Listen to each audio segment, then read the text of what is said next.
కర్నూలు ప్రభుత్వ సర్వజన వైద్యశాలలో A1 శానిటేషన్ కార్మికుడు అనారోగ్యంతో మృతి చెంది ఈఎస్ఐ కట్టనందువలనే మెరుగైన వైద్యం చేసుకోలేక మృతి చెందాడని ఎమర్జెన్సీ వార్డు నందు నిరసన తెలియజేస్తున్న కార్మికులు.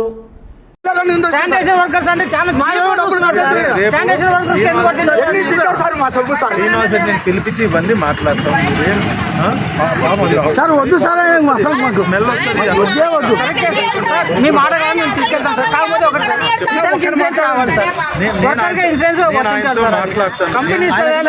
ఆల్రెడీ ఈయన భార్య ఇప్పుడు వార్డులో ఉంది సార్, మన వార్డులో ఉంది.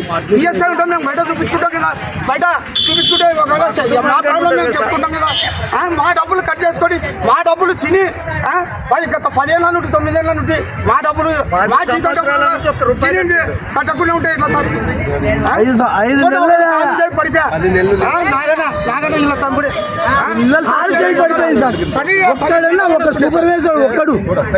రేపు ఆయన ఉన్నప్పుడు క్లియర్ గా మాట్లాడితే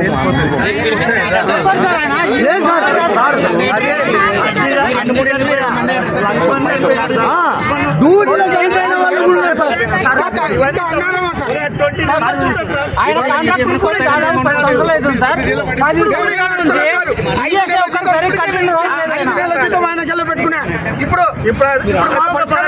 2-3 నెలలకు ఒకరు పోతూనే ఉన్నారు సార్. ఈ ప్రెజర్ ఎక్కువైపోయింది. ఇప్పుడు ఈయన దాని సంవత్సరాలు చేయాలంటే కూడా శాలరీస్ లేవు సార్. వాళ్ళ దగ్గర చేతులు చిల్లి కావలేదు. ఎలా చేసుకుంటారు సార్? ఈ దుర్మార్గం కాంట్రాక్టులు వద్దే వద్దు సార్. అడిగితే మాత్రం ఈ దుర్మార్గం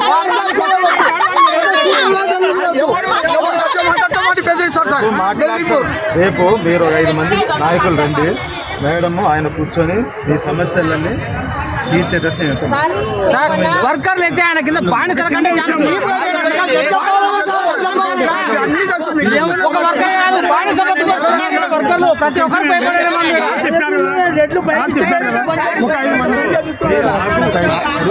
నాకేమంటే నా చేతుల్లో ఏం లేదు. నా చేతుల్లో మీకు జీతం ఇచ్చేదంటే ఏ నెల ఇస్తా. జీతం ఇచ్చేతలకి ఇవ్వండి సార్ కాంట్రాక్ట్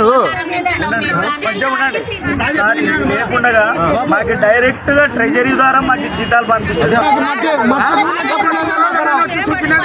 డబ్బులు మాత్రం మళ్ళీ మేము పని చేయకుండా కానీ మాకు 5-10 ఎవరో పేషెంట్లు ఈ దానికి ఇచ్చినారు అనుకో మళ్ళీ ఈయన గురేసుకొని కాబడుతుంది.